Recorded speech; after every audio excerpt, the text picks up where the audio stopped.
I was jolted awake about an hour ago, confused and disoriented. My heart was pounding and my sheets were soaked in sweat. Some slavering, malevolent horror was in the trailer with me, creeping up on me while I slept with poised claws and razored teeth. The absolute certainty of this coated my mouth with the metallic taste of fear, sour and dry and thick. I grabbed the baseball bat that lays between my cot and tiptoed around the cramped darkness of my trailer, straining to hear over the keening of the wind outside and the pounding of my own heart. Of course, there was nothing here except my goldfish and yours truly, the sweaty guy in his underwear. It was the gusting wind that startled me awake. It happens quite often in the late autumn and early winter. The wind rips through the scrub of skeletal trees that surround the trailer park and charges with a lion's roar into our lonely huddle of frail little shelters. It gibbers and shrieks and pounds on our walls with fists of dead leaves and frozen grit. Satisfied that I wasn't about to become chow for some unspeakable creature, I laid back down on my squeaky, saggy old cot, tried to get back to sleep. But I couldn't. Instead, I found myself thinking about that night in the penitentiary, the night of the lockdown. I kept thinking about Mikey and Big Rob and the rest of them, all of us huddled in a cell with the lights off and the frigid northwest winds howling at the walls. And after a while, I gave up trying to sleep. Instead, I sat in front of my computer and I started typing. Now, I'm no storyteller, not like Mikey or Hutch, but I'll try my best. When I first came to the pen, the thing that struck me the most about the place was just how much the cons talk. On the occasions when I'd served time in county jail, they'd been talking, sure. It was terse and impersonal. When they're only serving a few months, I guess a lot of people feel the situation is too temporary to bother forging any ties with their fellow inmates. You played cards with your cellie, or you just sit in the day room and watch TV in relative silence. The only time that there would be any noise or action was when a scrap broke out over a card game. Fights were the only thing that passed as excitement in county. Every other moment of the day was comprised of dull, boring nothing. Going in, you just hoped that the food wasn't too bad, that your cellie wouldn't end up being a gang member or a meth head biker waiting out a long patch of dead time. People, in other words, might beat the shit out of you as a way to pass the hours. The pen, though, it is incredibly noisy, smelly, a vocal environment.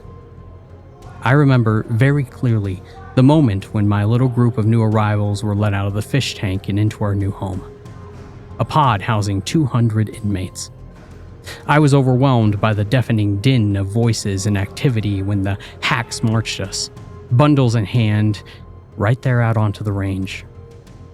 And of course, there were the obligatory cat calls and wolf whistling. Most of the con seemed completely oblivious to us. They were too busy living the ebb and flow of penitentiary life. Of course, this was not actually true. Cons see everything. And I do mean everything. But they talk even more. My first cellie wanted both my bail and my ass in that order. That wasn't happening. I hammered him in the mouth and it was on. The fight spilled out onto the cell and onto the corridor of the pod. He was a big, tough old bull, but I had him leaking and his confidence was shaken. Before the COs got to us, I had managed to get this nasty old fuckface down onto the floor. He was whamming away at the back of his head and neck like a jackhammer. And the hacks got there and one of them laid a size 12 boot upside my skull. Kick knocked my brain clear over the moon. The world immediately went out of focus and it stayed that way for almost 12 hours. And I spent the next 3 weeks in the hole for fighting, and when I got out, I was placed into a different pod. Word had gotten around the fish wasn't exactly new, that I had a mean right cross. No one bothered to roll with me then in the yard that day. When I sat down to chow with my new cellie and some of his boys, no one objected. I had been checked. and I'd passed the test. I wasn't a punk or a sissy. I could sit with the men. Yeah, it's a different world, the pen is, and it has wildly different rules. You couldn't fully understand unless you've been there.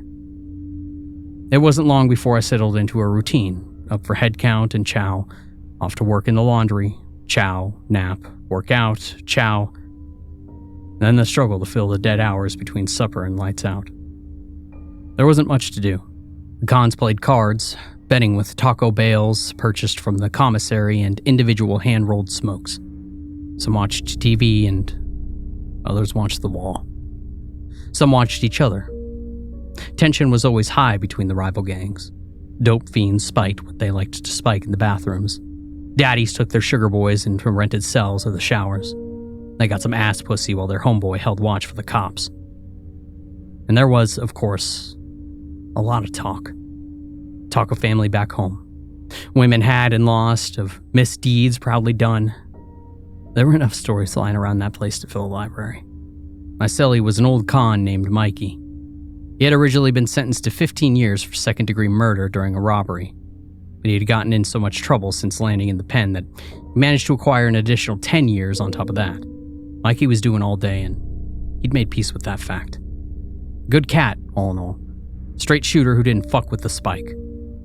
The thing was, he'd just kill about anyone if he had gotten into his head that he wanted to. He'd been convicted for the murders of 6 people and was a suspect in 16 others. And I can well imagine that a number of them had probably been friends of his, at one point or another. In certain circles, a good friend can become your murderer in the blink of an eye. That's the kind of people that you do time with in maximum security. Mikey and his crew liked nothing better than to spend a Sunday evening crowded up in someone's cell, drinking Pruno and shooting the shit. Personally, I didn't care much for the hooch. Tasted like rotting garbage with a heavy fruit bouquet. The stories were welcome. When Mikey or one of his homeboys were on a roll, we could all forget about ourselves and be somewhere else for a little while. As far as cons go, they were good fucking guys. They were, and these bowl sessions were the glue that held Mikey's crew together.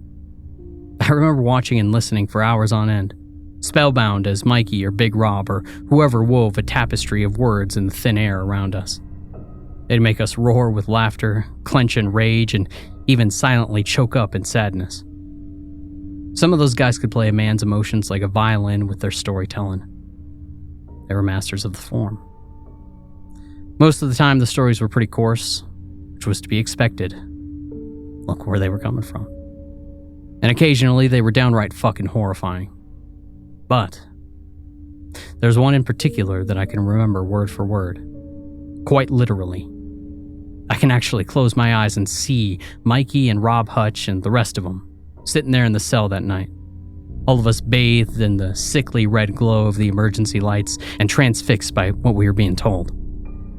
This particular story likes to pop up in my head in the small, dead hours of the night, when the harsh winds of drab old November lash and rock my rusty little trailer hard enough to wake me up, as they did tonight.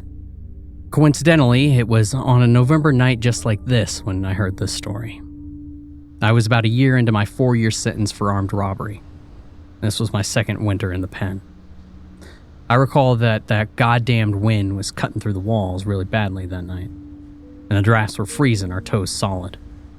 There had been a murder that day, and the whole pen was on lockdown. All 5 pods and the protective custody unit too. Big Rob Hutch was a man who had his ear to the ground, and he had known that the lockdown was imminent. We had just enough time to make preparations for what was coming, happy for a chance to hang out and get fucked up. 7 of us quickly herded into his cell with our bedding, snacks from the commissary, and as much gear as we could get our hands on. I remember that we were all wrapped up in our thin, scratchy blanket like convict burritos. The blankets were gray and made of rough wool. Upon checking into the Razor Wire Inn, you were issued one and only one. And in the winter, blankets were a premium. Men would fight for them. Sometimes even kill for them. Mikey and Big Rob were both sitting on the lower bunk. Coltrane and his kid Remy were on the top one. I was freezing my ass off on the floor along with Nick and Richie. The young pups had to sit on the floor, and That's just the way that it was. The old cons got to snuggle their asses into a relative comfort on the thin mattresses that covered their squeaky spring slats. And, in Coltrane's case, the old cons bitch as well. We weren't complaining out loud about it, though. We knew better than that.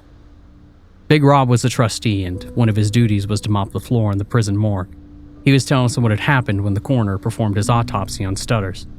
Stutters was a junkie who'd been suspected of ratting out various other cons to the cops in exchange for smack. He was the reason why the entire pen was on lockdown. He had been discovered in his bunk after lunch, dead as a day-old dog shit and full of ragged holes. The shiv was found in a toilet in the shower room. It had been made from plastic bags, heated to melting with a bic, and then compressed to form a sturdy, sharp little weapon.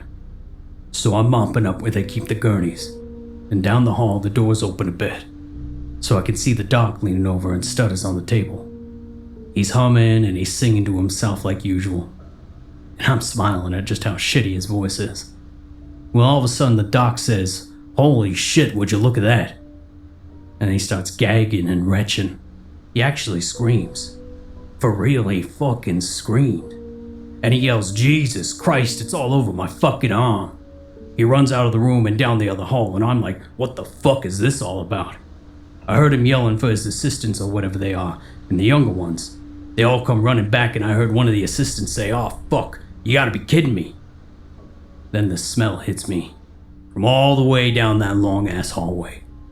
And it's putrid, boys.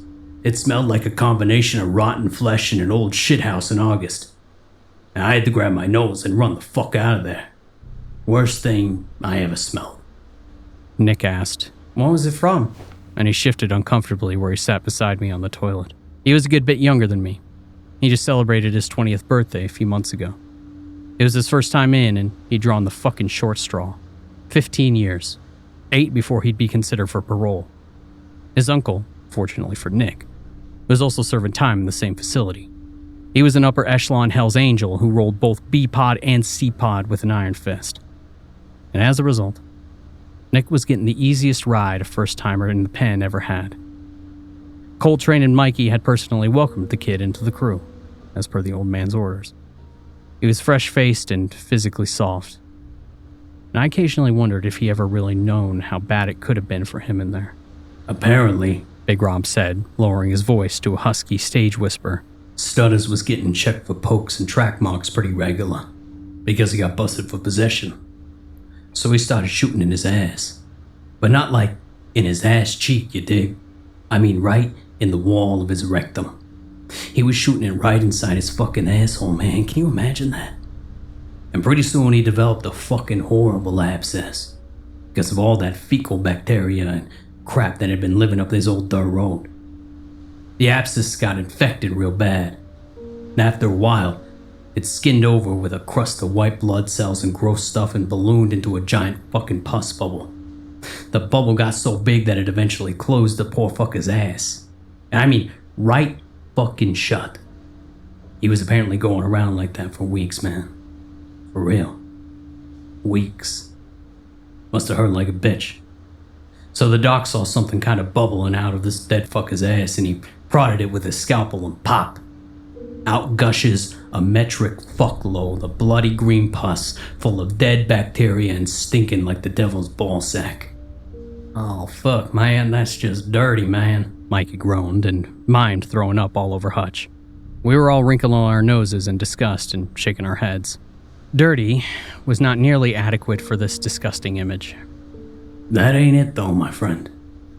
That ain't it. The worst part, he continued, was the fact that Stutters had been bunged up with this fucking pus bubble for weeks or so, you know? It stopped up his shit canal. When the doc had popped that thing with his scalpel, oh hell. It was like a literal shitstorm. It spurted out of his ass like a high-pressure hose. We regarded the image for a moment or two in stunned silence, and I felt a bit ill. Damn, man. That's so fucking dirty, Mikey roared, and despite what he'd just heard, I had to laugh. Coltrane and the others joined in. Remy just looked disgusted. He was filing his nails. Remy was no longer just another cell block punk, a weaker man that traded what he had to trade in order to get by in the world dominated by strength. In recent months, he'd gone and he went full-blown sissy. After a while or so of enduring the subservient female role of the receiving end of Coltrane's hogleg, Coltrane was, in fact, the one who had turned Remy in the first place. He finally stopped playing the part of a woman and was now living it. It was apparent that he'd started taking illicit female hormones. His arm hair had thinned out, and it seemed that he had recently grown the barest suggestion of breasts beneath his orange jumpsuit. And by the time that he got out of the pen, Remy had changed his name to Rhiannon and was the wife of, get this, none other than Nick's uncle, the unofficial king of pods B and C. Rhiannon was known for causing savage fights amongst inmates who were vying for his attention. And that, incidentally, was exactly how Coltrane ended up earning an unexpected early parole. A backdoor parole, as they call it, because you don't leave through the front gate when you're dead. So the doc got shit on by the corpse? Said Richie in a slow, dreamy tone. It was pus-covered shit? That's fucked up, man.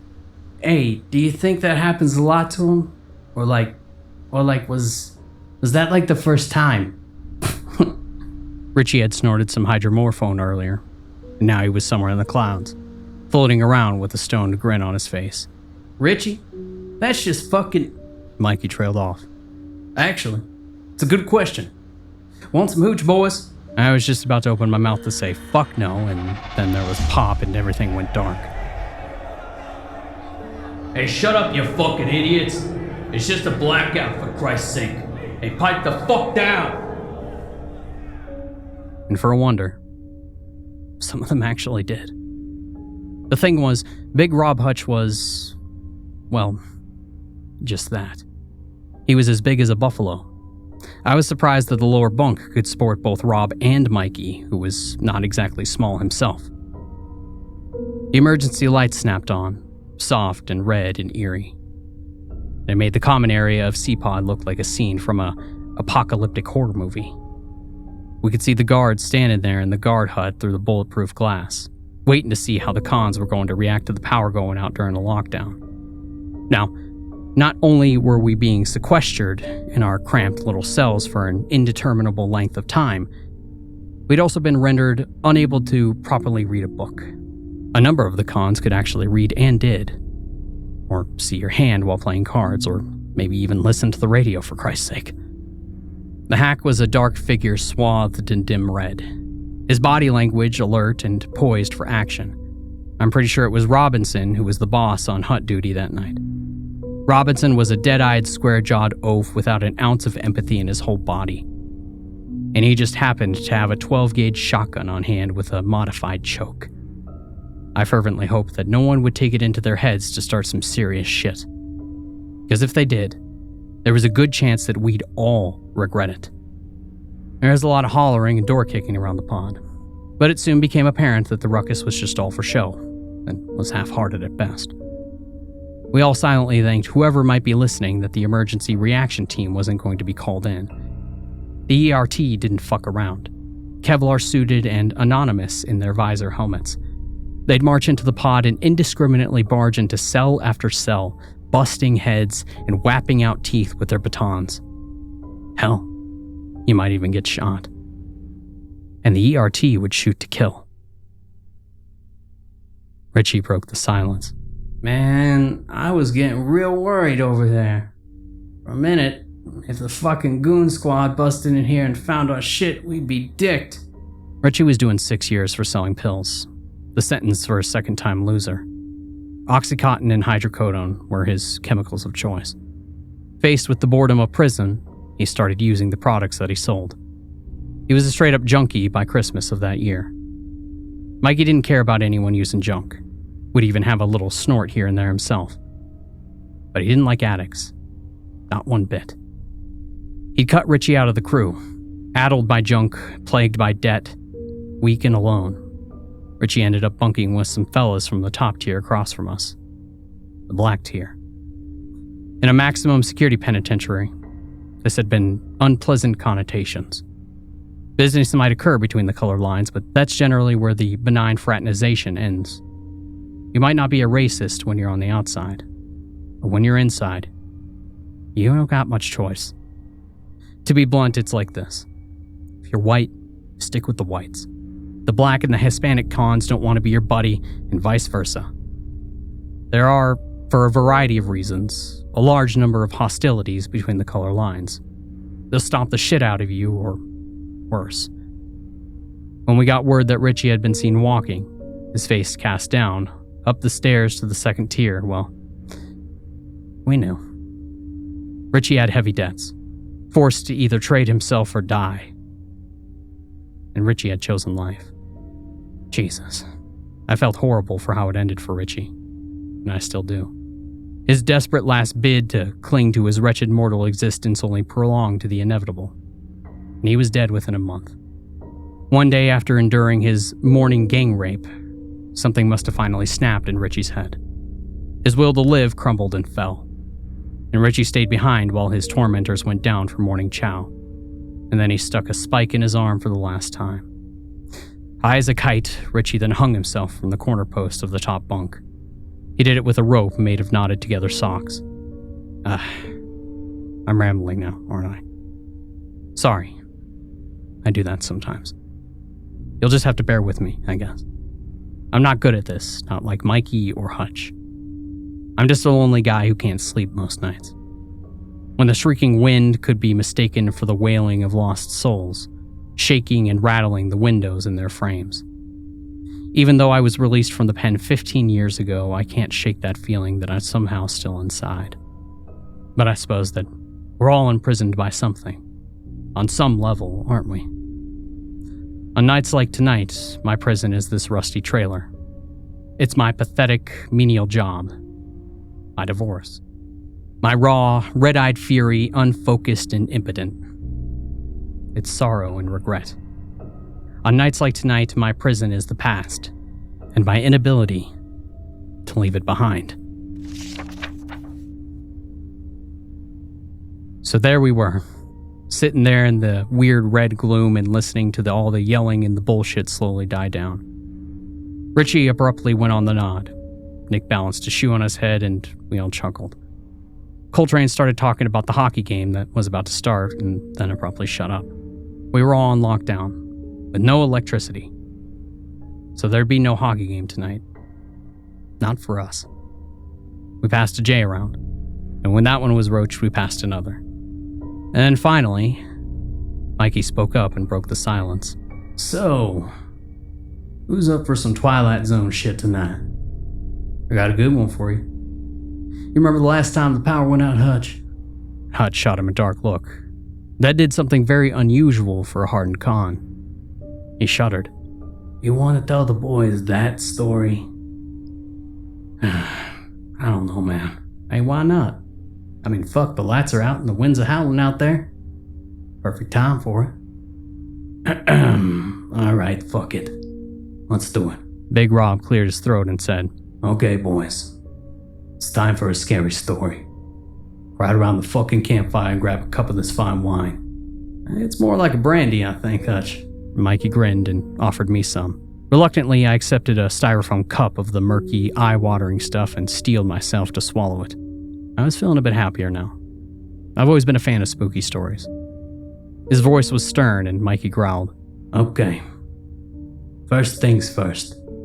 This shit is 100% true, got it? We're not bullshitting about any of this. For real. So don't tell us that we're full of shit. You can go have a fucking sleep over there with that asshole in the hack shack. Got it. Richie grunted and then flopped over onto the floor. He was out of it. This all went down a long time ago. Before any of you were here. At least 12 years, I'd say. Right, Mikey? Yep, for sure. At least that long. Back when these little punks were still giving out hand jobs in juvie. It was a while back anyways. Me and Mikey here were both running with different crews back then. And the different shit, but we'd known each other. I guess I would have been about your age, he said, pointing down to me. So one day, the fish tank had just been emptied out onto the pod. And there's this new fish with them that immediately starts turning heads. I was playing checkers on the top tier when they all came walking through the gate, looking like a bunch of little lost lambs down there on the range. They came toddling in behind a couple of the hacks. And at the end of the line, is this prettiest little sweet boy this whole penitentiary has ever seen. No, I don't play no grab ass like Coltrane up there.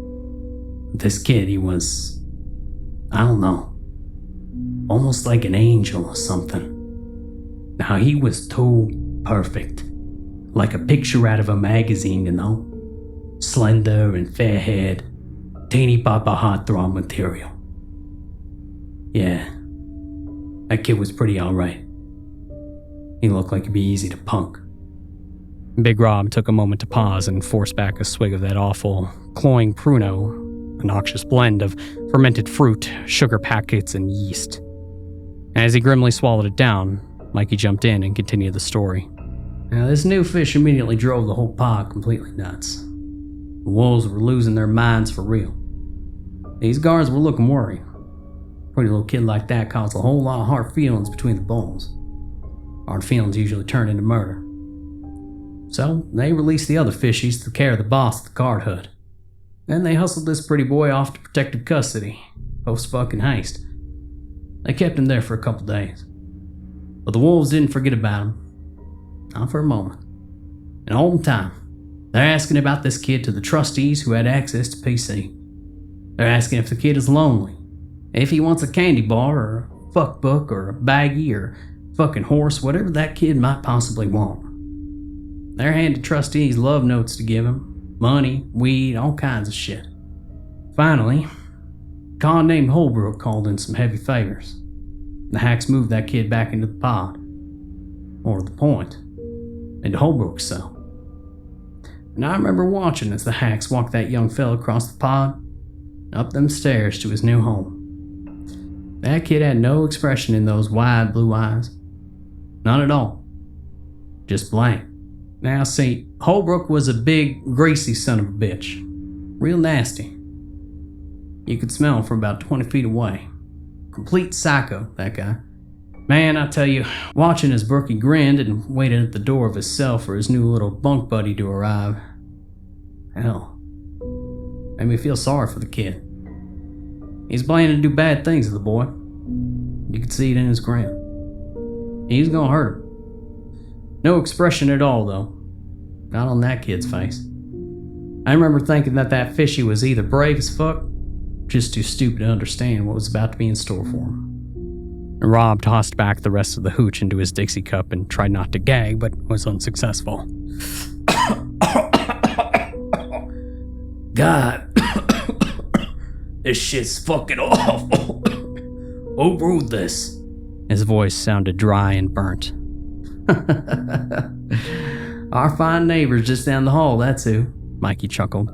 They managed to hide it in the toilet tank long enough to get her finished. Holy Jesus, ain't it nasty? Oh, fuck. I think I'm going blind already.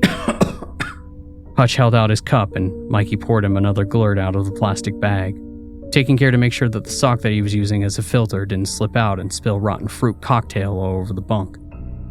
I tried a sip of mine and almost retched. And they all had a good hearty har at those. Except for Richie, I guess. Richie was laying on the floor, his eyelids fluttering and twitching. Yeah, it broke more than a few hearts to see Holbrook get his dirty hands onto that kid first. He'd wreck that kid's asshole and destroy his soul. That was the general consensus, anyway. Come morning, they'd be rolling that kid out of the infirmary and afterward probably stick him back into PC for a 24-hour suicide watch. Even if he did come back to the pod again, no one would want that kid. Not after the permanent damage that Brookie was liable to do to him. Hey, see how lucky you are? Coltrane said to Remy. The little Frenchman smiled down at his nails in response, and then kept filing them, delicately with all of his concentration. Every now and then I wonder if Remy was already planning the flirtations and indiscretions that would inevitably result in Coltrane's murder. His skull smashed in with a 20-pound dumbbell in the weight pit. Coltrane, the bull queer who had taken Remy's manhood and, eventually, transformed him into something that he'd probably never wanted to be. Thinking about it now, I'm pretty sure that he was. And I can't blame him for it. And Rob told us, I heard screaming that night. It was muffled, but I could still hear it. And so did my cellie. Back then it was old Johnny Franzini. And I whispered up to him, hey, you hear that shit, man? Fuck, that's awful. And he answered real matter of fact. That boy, he had to know that it was coming, huh? He's too pretty like a girl to be up in here in this place. He should have never came in here. As if the guy had fucking volunteered or something. And I just shook my head and told Johnny to go to sleep. I felt bad for the kid, you know? I think this was one of the worst nights that I had in here. I heard it too, Mikey interjected. I think we all did, including the bosses on duty that night. No one wanted to check on him because money makes the fucking rules around here. Not the warden or the government. It's money. I don't doubt that sick fuck offered big coin for the kid. Some cold son of a bitch sold him out without a second thought. Hutch nodded sourly. Money's a whore. That's okay though. There's a thing called karma too. When morning came, lo and behold, Rookie ain't standing outside of his cell, waiting to be accounted for. Neither is the kid. A whisper popped up real quick and spread down the lines like a breeze, and it said, Holbrook went apeshit on the kid last night and killed him. He's waiting in his cage for the ERT to come and bust his head. The boss doing the head count paused at Holbrook's cell. Every con craned his head to see what was going to happen next. All of us in unison. You should have seen it. And I seen that hack pull out his radio with one hand and his club with the other. He started talking real fast into his radio. And at the same time, he's slowly walking towards the door of Rookie's cell with his club poised to bash his skull in. Like he's trying to ward someone off. He started yelling for the other hacks to get the fuck over there pronto. They all came thundering past with their keys jangling and their boots clomping, and then we all got ordered to step back into our cells with empty bellies. And I heard him down there, Rookie's cell, yelling into their radios and stomping around. Then I heard someone barf. I heard the puke splatter on the tiles. We had to stay in our cells for a few hours. There was a lot of bitching. I remember being totally and completely pissed off at Holbrook, me and Johnny F. We'd assumed that he'd gone psycho on the new fish and cut the kid's throat while he was fucking him or some shit like that. But then some of the emergency response guys came past wheeling a gurney. And when they wheeled it past us again, you could have knocked me flat with a pea shooter because it was Holbrook strapped in there. Not the kid. I only saw him for a few seconds, but I remember that his face was fucked. It was mostly gone. Stripped right down to bloody sinew and bones. No skin or muscles left. And it was fucking gruesome. I could have gasped out loud, and even closed-mouthed, crooked-nosed old Johnny Franzini had to look twice and say, hey, what the fuck? The only way that I knew it was him was the hair. A big, greasy mop of it. Like a caveman. The sheet covered in blood was soaked right through with his blood. And I think that the rest of him had matched his face. Nick whistled and said, Oof, fuck man, that's hardcore. And then sparked another joint. We floor dwellers had almost forgotten about our discomfort of our numb behinds and tingling feet. We'd forgotten about the lockdown and the power outage and even poor Stutters, who not only died a violent death, but also had died with his ass blocked up by a cystic sore the size of a man's fist. Mikey and Hutch were telling a story and we were living it. You know what I mean? We were right there. Must have been 5 minutes later. Them cops came rolling that crazy looking thing down the block, and I'm like, what the fuck is that? You know, I said that to my cellie. But he don't know either. Before too long, they rolled past again, and I'm like, oh shit. Did you look at that? Now, you ever seen Silence of the Lambs? That dolly cart thing that they strap Anthony Hopkins to when they're moving him? Yeah. Looked exactly like that. And they got the kid strapped to it. Bite mask and everything. And that kid just looked soaked in blood, man. It was dribbling off his clothes, and I could hear it pattering on the floor behind him. And it left a trail on the floor. Yeah, but then you remember they let us out for breakfast about a half hour after that. But by then it was almost lunch, and we got served a fucked up mix of warm lunch and cold breakfast. There was more talking going on than eating, though. And everyone was saying the same thing that we was saying. What the fuck did that kid do to him? More people thought that he must have gotten a hold of Rookie's shiv somehow and sliced that fucker's shit right off. Willed him right down to the bone. But see, the thing is, Rookie was a real big dude, and that guy was a crazy motherfucker. How this skinny little bitch like that could have overpowered a bad dude like Holbrook so easy? Well, we didn't know. The joint traveled across the floor folk and then was handed up to the bunks. Mikey hit it hard and made this funny choking noise that the older guys sometimes do when holding in a big toke, nasal and strangled. He gave Nicky the thumbs up and blasted out smoke like a grizzled old dragon. Shit's pretty good, Nicky. Good score. Gotta get some more of that, you know? So anyway, yeah, this kid, he got rolled off to the hole on his fucking Hannibal Lecter dolly. They had him on some super high, tight lockdown. Nobody even catches a glimpse of him. Now, they had this kid on a whole 24-hour watch, and, the whole works to go with it. A couple of trustees even tried asking the hacks what happened to him with Rookie, and they got told to mind their own business and to mop the fucking floors. Yep, that kid was in the hole for about a week or two, then about a month. And all the while, ain't no one heard a peep about him getting charged with murder. Now, there was a rumor going around that the coroner said that his report that Holbrook had died from a heart attack. Maybe his heart seized up was the thing that had actually killed him. Sure. There wasn't any mention of that way that he'd been carved up like a Sunday turkey. Not none of it. Mikey poured himself another round of refreshment, and the stink of the open bag made my eyes water. Hutch smiled a little, an action with no real humor behind it. Well, tongues were waggling, as they tend to do.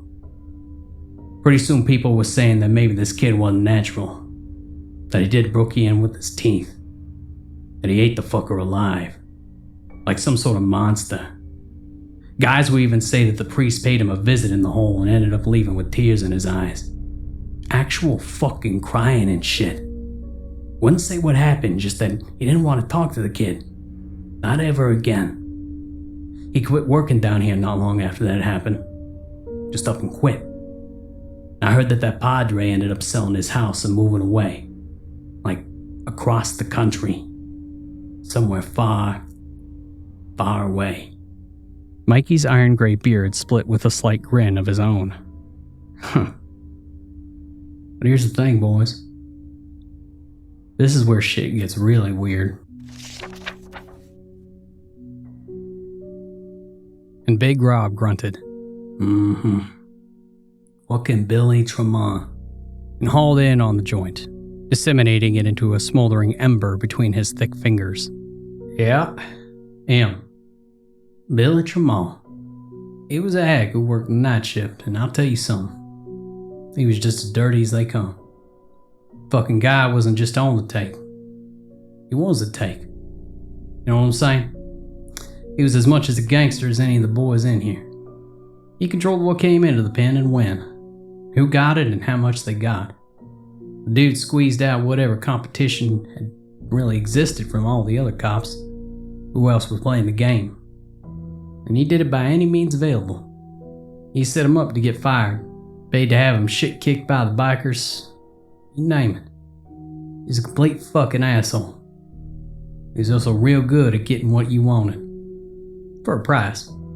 Well, it's a matter of fact that people love a mystery. Especially people who ain't got a fuck all to do with their time. A few guys pulled together some cash and they went to Billy. Because if anyone could find out the answers to their questions, old Billy Tramal could. Now remember, Bill laughs and he said he'd love to take their money, but he couldn't do what they was asking. He says the little weird bastard didn't have no file, as far as he could tell. He didn't know who he was, or where he came from, what he was doing here. Not no one did. And that was the goddamn truth. The guys called him a bullshitter, and Billy got real serious on him. He narrowed his eyes and he said to him, "You guys don't think that I didn't try to find out for myself already?" Huh. As far as I can tell, kid just sort of popped up in the fish tank out of thin air. Looks to me like everyone just kept processing him along. So they didn't know where the fucking kid came from. Now you call me a liar again and I'll beat the fear of God into you. It was clear that they weren't going to get anywhere with Billy. And so the guy, "What kid? Wait a minute, man. Which one's the kid?" Richie's eyes looked like black, bottomless pools. I remember that. He'd already sunk deep into the mindless tar pit of addiction by then. He was past the point of no return. You could see it in his eyes. "Hey, shut the fuck up, dummy." Rob turned to Mikey and made a gesture that said, "Please continue." Mikey gave Rich a cold stare. Then finally he said, "Those guys gave up and said fuck it then. That was it for a while. Life goes on. A day comes when Billy sides up to one of the cons while he's standing in the morning chow line and tells them they found some information on the fish. If anyone still cared to know. Billy, he was looking real bad. At least that's what they said. Said he looked tired and scared. Anyway, that night, Billy comes to see that guy in his cell after lights out. He asked the guy for a smoke, and Billy had quit smoking years ago. Billy says to him, "I don't want any money for this. Keep your lousy fucking money. I don't want to be the only one that can't sleep at night is all. Now you pieces of shit got him in my head, and I couldn't get him out. Fuck you for doing that, and fuck you people sideways." The guy says that Billy Tremont's hands were shaking so fucking bad that he could hardly get his smoke lit. Billy tells the con that curiosity had been eating him fucking alive. So he spent some time thinking on how he could be getting what he wanted. And then he picked his mark. Billy always had his ear to the ground, you know the type. He knew this and that and who did what and where and why. He knew stuff about people. He knew that one of the suits in the office had a bad coke habit, the kind of a raging habit that most people can't afford for long. He also knew that the suit and the warden were both banging the same chick. Be the warden's secretary. Bill gave him a 1/4 ounce of some good rock cocaine and told him what he wanted. He promised to shoot the guy another 8-ball on top of that if he could give it to him, but only if he could deliver the goods. The suit comes back to him a few days later with the sniffles and a folder that looked older than the Bible. It's made out of some kind of rough, crumpled old cardboard, dry as dust. The office stiff says that the warden's secretary told him where to find it, locked up in a cabinet in the warden's office. He said he put himself through all kinds of hell and danger to get it, and he wanted more than just a ball for his troubles. He wanted more than a quarter, too. Billy told him that he could either take the ball, Billy could let the warden know that one of his minions wasn't just a cokehead, and as well as a thief, and he was dipping his wick into the warden's honeypot, too. Billy told the suit that the ass fucking that the warden would give him wouldn't be anywhere near as bad as the one that the wolves would deliver. That guy shut his yap, took his 8-ball, and they parted ways. So, in between drags of his smoke, Billy tells the con that the first document in the folder were pages taken from the court transcript. Some backwater country house sitting way out in the cow country, you know? They were handwritten with this old-time pen. Billy says, you know, that kind that you had to dip a fucking inkwell into? Then pat dry against the blotter so that way that shit don't smear? Yeah, that's how old this thing was. All the dates and the kids' names were scribbled out. Bill said that he figured that the first documents in the folder were from the late 1800s. Nick snorted. What?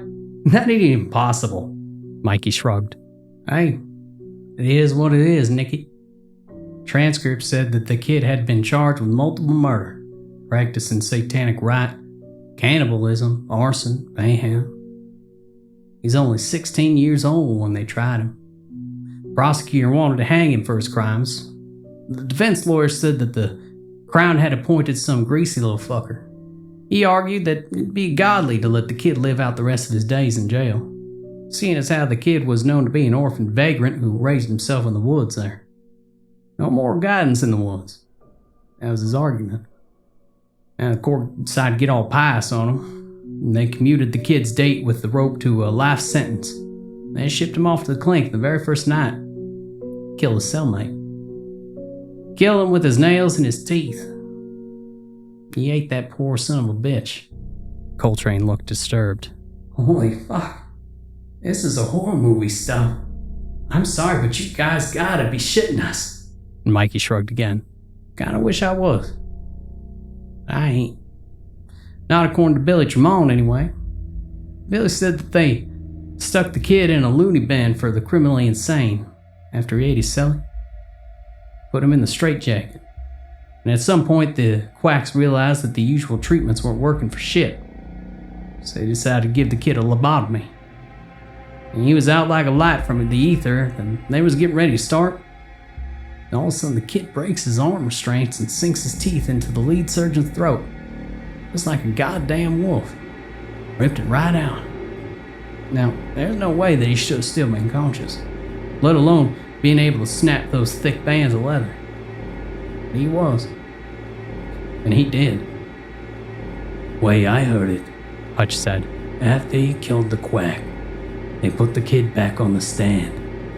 And this time, he got 12 votes for death.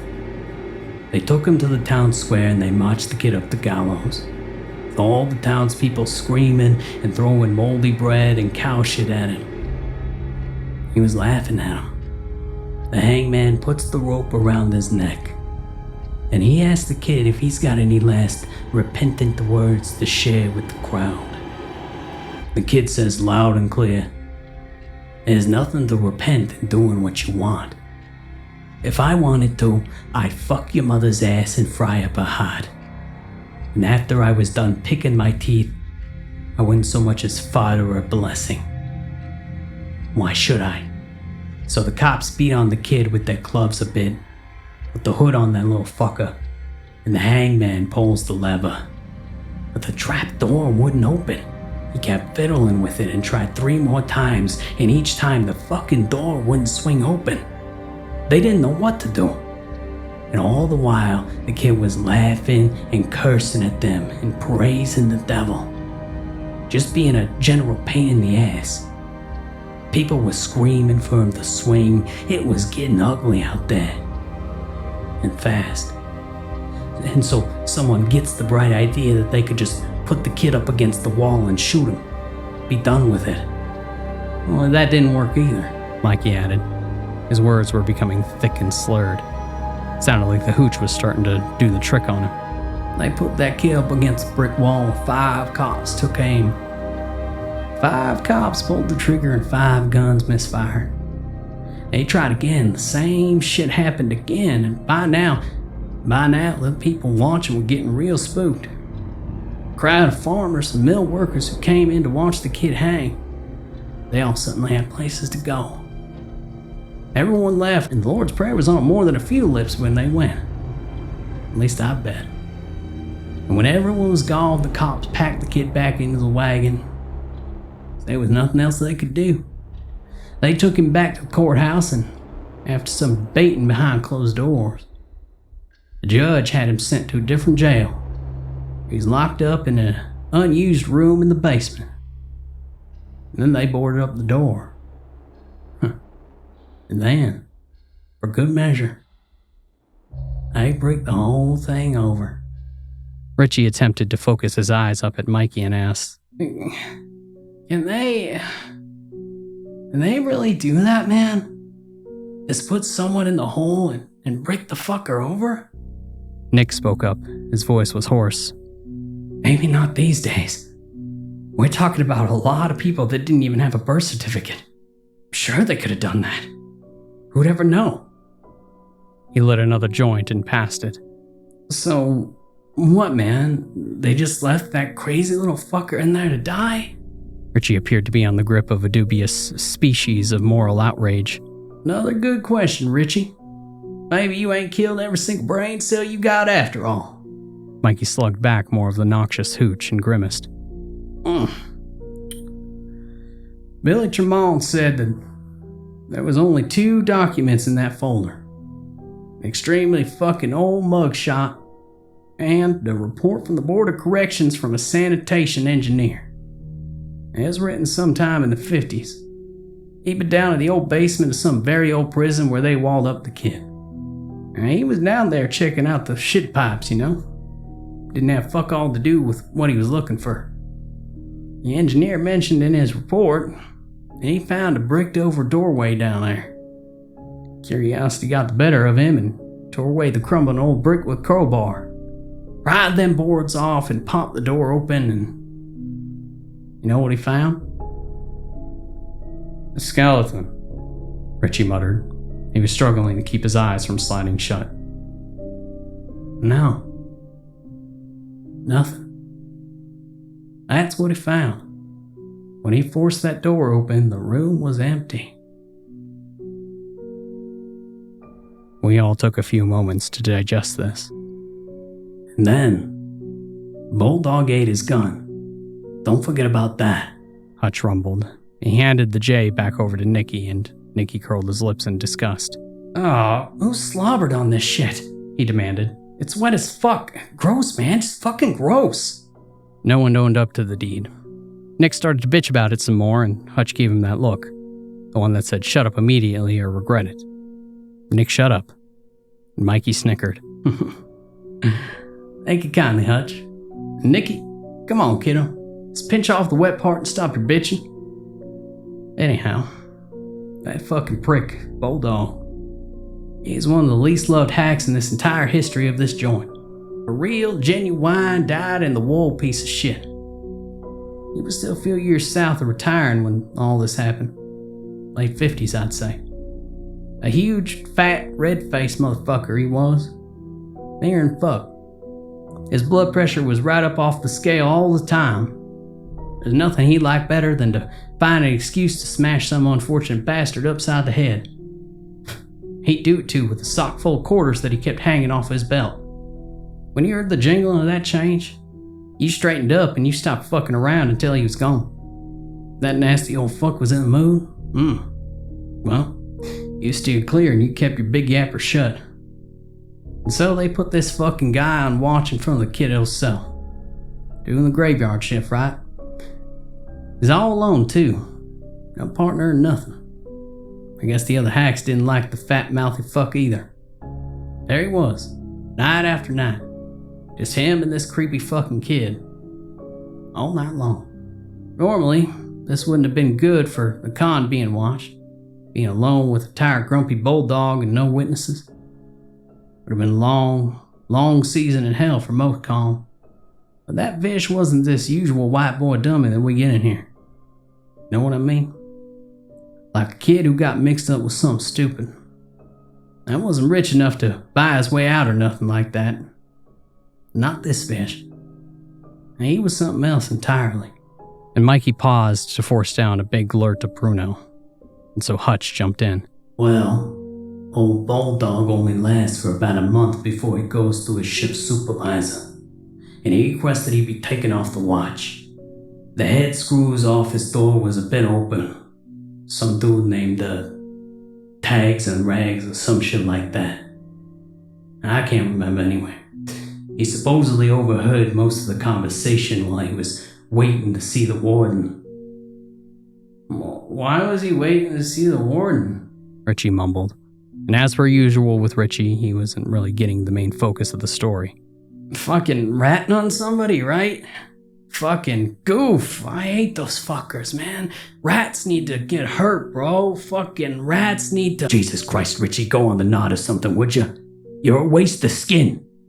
Hutch looked dangerously displeased, and Richie grinned a big, goony grin and whispered, Fucking rats, though.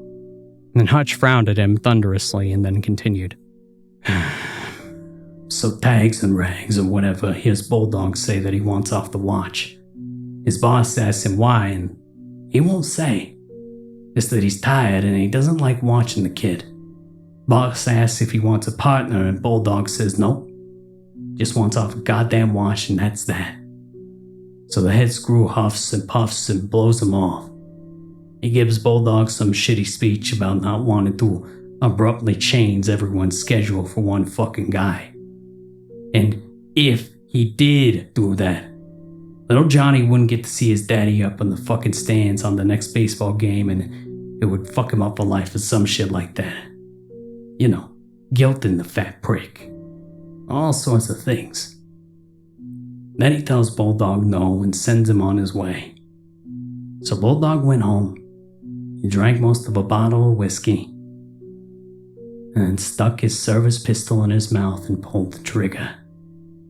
Nick roached the allegedly slobbered on joint and blew out a tremendous lungful of smoke. There's no way that the smell of the dank wasn't rolling through the whole goddamn pod by now. But none of us were concerned about it. If everyone was behaving themselves, the COs would leave us to our vices in peace.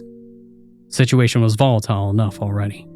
Mikey piped up and said, "No, it's a sad motherfucking thing, you know? When one of us strings up ourselves or gets our hands on a razor blade, no one gives a fuck. Hacks laugh at you because your bowels let go and you fucking shit yourself when you died.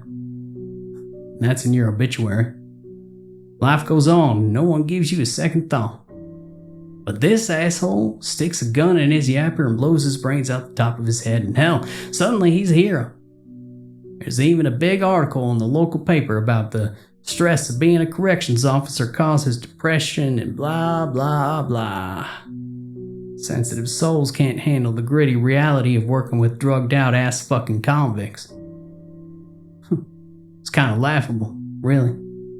Whoever wrote that article didn't know Bulldog personally. That's for damn sure." And Hutch interjected, "But the fucking newspaper didn't mention nothing about what actually drove the piggy to pull the trigger and ventilate his own skull. Fuck no. No mention of the kid at all. The kid was the warden's nasty little secret. Because they still didn't know what the fuck the kid was or where he came from. Or one way or the other, creepy little bastard was making people dead. All they had to go on was an old court document that read like a horror book. A passing mention in a sanitation report, and a black and white picture of someone who looked just like the kid, but couldn't possibly be the kid." I was suddenly aware that I was getting a little bit freaked out. In the soft red gloom, stoned out of my mind, every word that Mikey and Hutch uttered seemed frighteningly plausible. And I cleared my throat and I announced, "I gotta tell you guys, this is a fucked up story. I'm getting pretty creeped out down here." Hutch blinked down at me with inebriated surprise. "Shit, I forgot that you were even down there. Quiet little fucker, ain't he? More bubbly in your cup, my friend." I still hadn't managed to finish my first helping of the vile stuff. I shook my head and finished up Nicky's doobie instead. Mikey lapsed into silence, and we were silent with him. Even Richie. And in the silence, something dawned on me, and I said, "Hey, Mikey, when they brought that kid to the different jail and walled him up, after they couldn't execute him, that was this place, wasn't it? You guys first saw him, he wasn't a new fish at all. Kid was the oldest con in the entire joint." "Hey, this one's pretty smart, Mikey. Compared to Richie, he's a fucking scholar. We should make him our treasurer or something. What do you think?" "We ain't got no treasure in here, old man. Not in this fucking shithole." Mikey poured himself another shot of the eye-watering concoction in the bag. "Yeah, you got her, buddy. According to Billy Tremont, it was right underneath this very building." And he let out a raspy sigh and hoisted aloft his Dixie cup of hooch. "Billy Tremont. I sincerely hope God takes it easy on you." "How'd he die?" Nick asked, and Mikey flashed that humorous smile again. "Not long after Bulldog ate some lead, we woke up to the sound of gunshots in the middle of the night again. I found Billy Tremont dead in the CO's locker room. His brains and bits of the skull was sliding down the wall beside his body like snails. Coroner declared that it was another suicide, but here's the thing.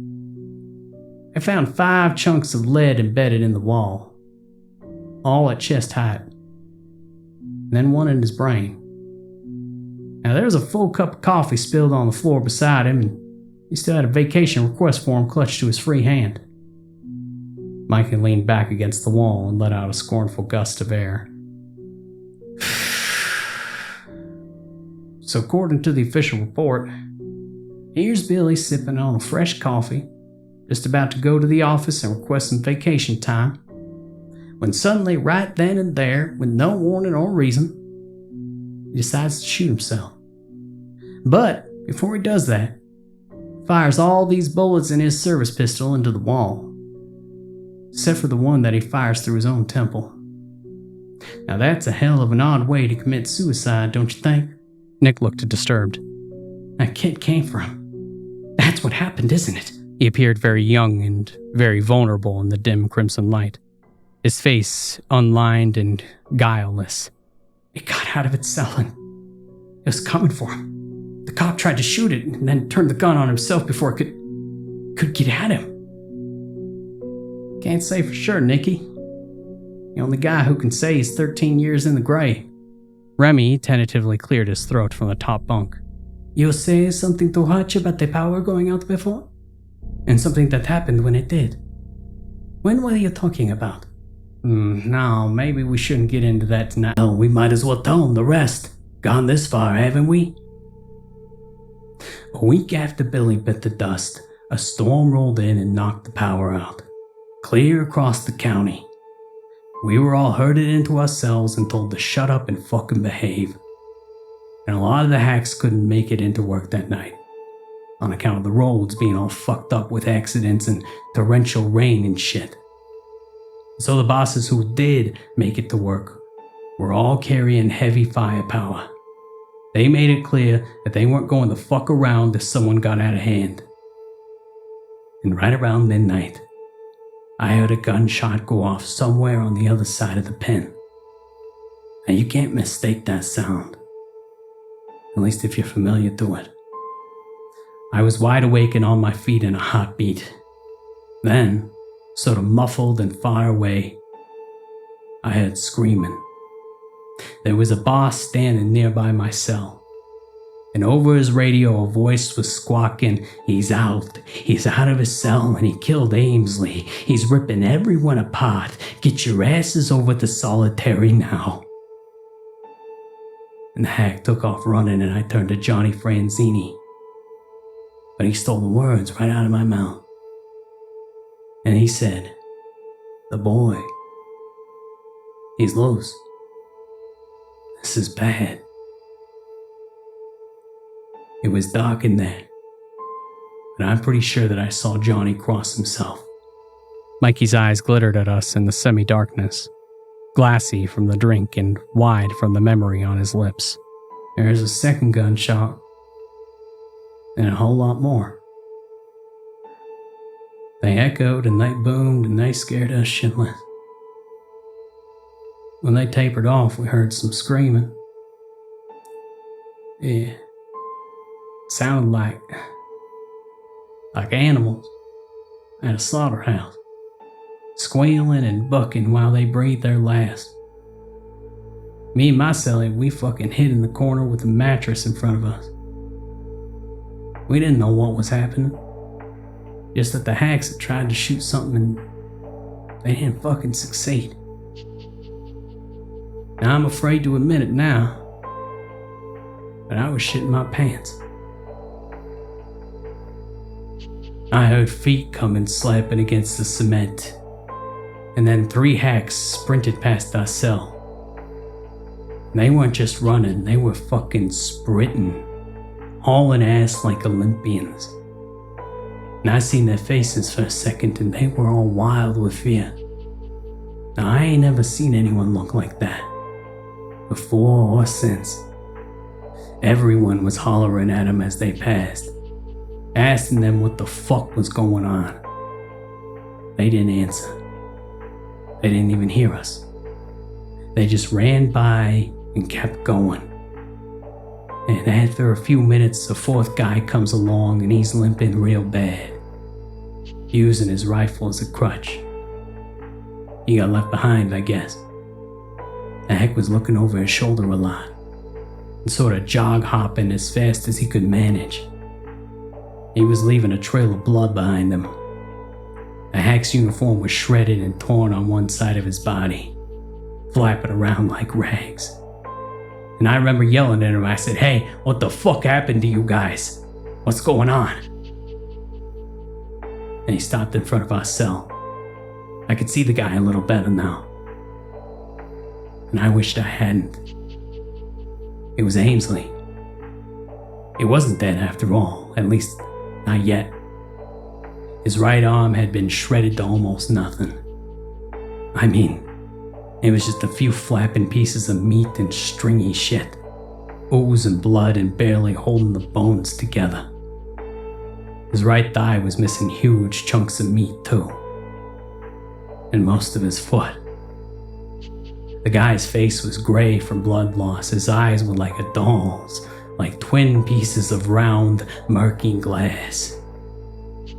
He was in shock. He moved his mouth, trying to find the words, and then said, "I think I'm dying." Then he started hopping again. There was a puddle of blood on the floor where he had stopped. "Okay, that's enough," Remy said, and his voice quivered a little. "I don't want to hear anymore." "I don't remember asking you if you did," Mikey rasped, and Remy pursed his painted lips and was silent. And Hutch continued, "I heard something else coming then. Sound like something running on all fours. Some with claws. And I backed up against the wall as far as I could go, and Johnny cowered down into his bunk with his blanket pulled up around his face. And it came in fast and it ripped past my cell, just a fucking blur of arms and legs, and about 10 seconds later, I hear Ainsley start wailing like a siren. It was awful. Those were death screams, man. Nothing else can force a living creature to let out such awful fucking sounds. It took me a moment to understand that Ainsley wasn't just screaming. He was saying something. He was saying, "Mommy, it's eating me, Mommy, it's eating me." And then I realized that I was screaming right along with him. So was Johnny. The whole pod was screaming. You remember that, Mikey? All of us, 200 murderers and stick-up men fucking screaming in unison like little girls. I won't ever forget that. Not ever, Mikey said quietly. The hack finally stopped making noise, and we all did too. You'd almost taste the terror in the air. Sharp and bitter. I could smell Ainsley's blood and that coppery smell that gets in your throat and makes you want to retch. So quiet. Silent as a tomb. You could hear a pin drop. And then slowly, this figure comes strolling into view on the range. It was a kid. He was red from head to toe, completely covered in blood and guts and shreds of stuff that kept sliding off him and dropping onto the floor. And he wandered right down the middle of the range. And he was carrying Ainsley's head by the hair, dangling beside his leg as he walked. I watched as he passed by, and I didn't breathe. Not once did I even fucking dare to breathe. That kid, he ambles up to the hack shack, just as casual as could be. He puts Ainsley's severed head up on the ledge there by a window. And he walks out onto the middle of the range, raises his arm, and pointed at all of us. Each individual cell. Like he was marking us. Each and every one. Marking us for death. And when it was done, that kid walked back the way he came. And he disappeared from view. That was the last anyone ever saw of him. He was just gone.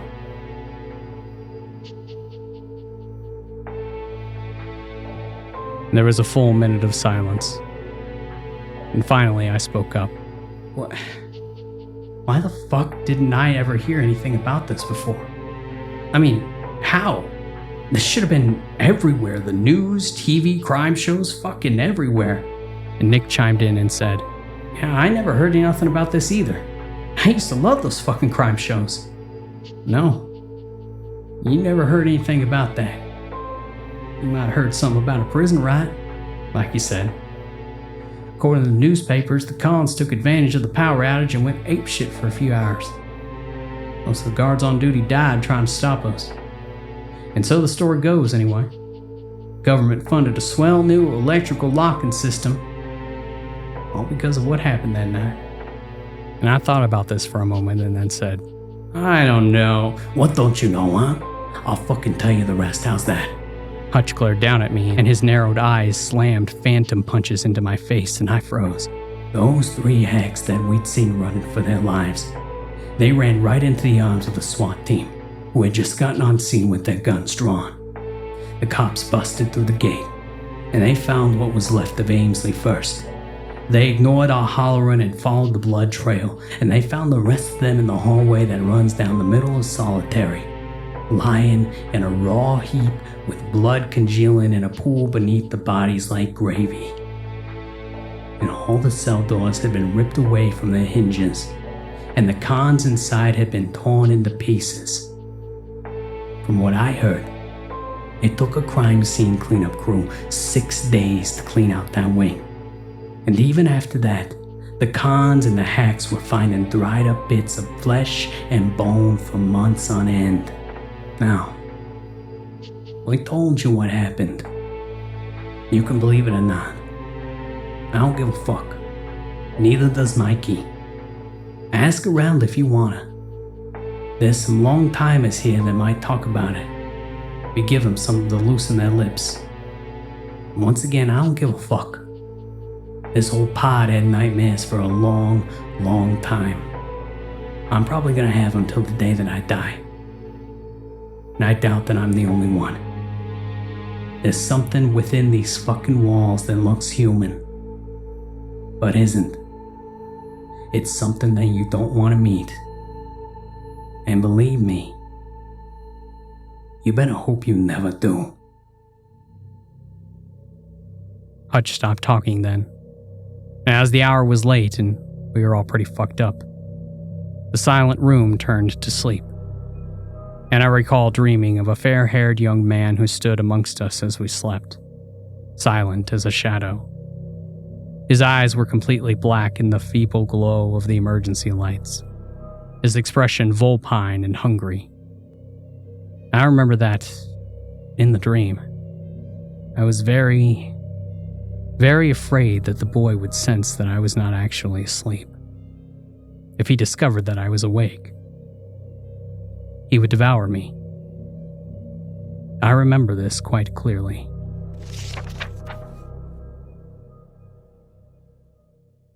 We awoke early in the morning to the pitiful sounds of a junk-sick Richie dry heaving into the toilet. The lights were back on and the lockdown was over. Richie wasn't the only one who was feeling like shit that morning. We were all in pretty rough shape, especially us floor folk. Sleeping in a sitting position on a cold concrete makes for a stiff, painful morning. None of us had much to say. We all sat and smoked and waited for the hacks to do their morning head count. I wondered if pondering hangovers weren't the only reason for that. I suspected that I wasn't the only one whose sleep had been disturbed by the fair-haired specter, a thing that should have ceased to walk this earth years before, but hadn't. A thing with a terrible appetite. The cops finally came around and let us all out of our cages. They pointedly did not perform the morning cell check. If they had, there simply wouldn't have been enough cells in solitary to confine all us rule breakers. We all trooped off to stand in the chow line, except for Richie, who opted to stay behind and undoubtedly indulge in a snort or two. And that's pretty much where their story ends. Well, almost. I was released a year early for good behavior. During the rest of my time there, most of Mikey's crew were paroled either through the front door or the back. Richie was the first one to get wheeled out the back way. Then 8 months later, Coltrane's skull was pounded into a new and messy format. And then he followed Richie out the back door. 6 months before I was uncaged, Big Rob Hutch had a heart attack while walking up the stairs that led to the tier above ours.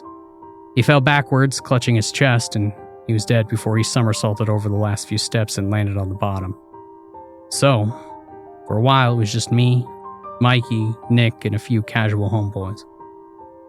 It got boring. The crew unraveled at the seams, and by the time that I was paroled, it had ceased to exist. A few months after my divorce was finalized, I got nostalgic one night and decided to try and find Mikey online. And soon enough I did, through his obituary. He died in a hospital of a short illness, not like after I was released. Remy was also deceased, the victim of a shower room rape and stabbing. And Nicky? I discovered that he was in a mental institution. I visited him there once. I'd rather be in jail any day. Most of the patients I saw there were zombies, chemically bitch-slapped into subservience by their meds. There were a few others who were just strange.